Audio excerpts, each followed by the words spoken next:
ഇടുക്കി കട്ടപ്പന കല്യാണത്തണ്ടിൽ സാമൂഹിക വിരുദ്ധ ശല്യവുമായി ബന്ധപ്പെട്ട പരാതിയുടെ അടിസ്ഥാനത്തിൽ അന്വേഷിക്കാനെത്തിയ പോലീസ് ഉദ്യോഗസ്ഥരെ ആക്രമിച്ച സംഭവത്തിൽ 4 പേർ അറസ്റ്റിൽ. ബുധനാഴ്ച രാത്രിയിലാണ് കേസിനാസ്പദമായ സംഭവം നടക്കുന്നത്. അക്രമത്തിൽ കട്ടപ്പന പോലീസ് സ്റ്റേഷനിലെ 4 പോലീസ് ഉദ്യോഗസ്ഥർക്ക് പരിക്കേറ്റു.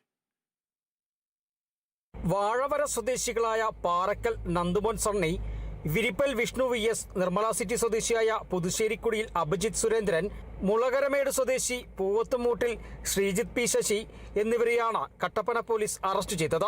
ഓപ്പറേഷൻ ഡി ഹണ്ടിന്റെ ഭാഗമായി നാട്ടുകാരുടെ പരാതിയെ തുടർന്ന് ബുധനാഴ്ച രാത്രിയിലാണ് കട്ടപ്പന പോലീസിലെ 4 ഉദ്യോഗസ്ഥർ കല്യാണ മുളകരമേട്ടിൽ എത്തിയത്. ഇവിടെ 7 പേരടങ്ങുന്ന സംഘം മദ്യപിച്ച് ബഹളം വെച്ച് അസഭ്യവശങ്ങൾ മുഴക്കുന്നത് നാട്ടുകാരുടെ സ്വസ്ഥത ജീവിതത്തിന് ബുദ്ധിമുട്ട് സൃഷ്ടിക്കുകയാണെന്ന പരാതിയുടെ അടിസ്ഥാനത്തിലാണ് പോലീസ് എത്തിയത്. ഇങ്ങനെ എത്തിയ പോലീസ് ഉദ്യോഗസ്ഥർക്ക് നേരെയാണ് ഈ സംഘം ആക്രമണം അഴിച്ചുവിട്ടത്. ആക്രമണത്തിൽ 4 പോലീസ് ഉദ്യോഗസ്ഥർക്ക് പരിക്കേറ്റു. തുടർന്ന് പോലീസ് പ്രതികളെ അറസ്റ്റ് ചെയ്യുകയായിരുന്നു. ഔദ്യോഗിക കൃത്യനിർവഹണം തടസ്സപ്പെടുത്തിയതും പോലീസ് ഉദ്യോഗസ്ഥരെ ആക്രമിച്ച് പരിക്കേൽപ്പിച്ചതും അടക്കമുള്ള വകുപ്പുകൾ ചുമത്തിയാണ് കേസെടുത്തിരിക്കുന്നത്. സംഭവം നടക്കുന്ന വേളയിൽ സംഘത്തിലുണ്ടായിരുന്ന ഷിബിൻ ശശി, വിനീഷ് സുഗു എന്നിവർ പോലീസിനെ കണ്ട് ഓടി രക്ഷപ്പെടുന്നതിനിടെ വീണു പരിക്കേറ്റു. ഇവർ കോട്ടയത്തെ ആശുപത്രിയിൽ ചികിത്സയിലാണ്. ഇവർ പോലീസ് നിരീക്ഷണത്തിലാണ്. പിന്നീട് ഇവരുടെ അറസ്റ്റും പോലീസ് രേഖപ്പെടുത്തും. അറസ്റ്റ് ചെയ്ത 4 പേരെ നടപടിക്രമങ്ങൾക്ക് ശേഷം കോടതിയിൽ ഹാജരാക്കി റിമാൻഡ് ചെയ്തു.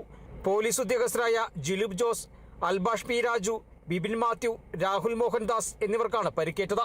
Kerala vision news, Idukki.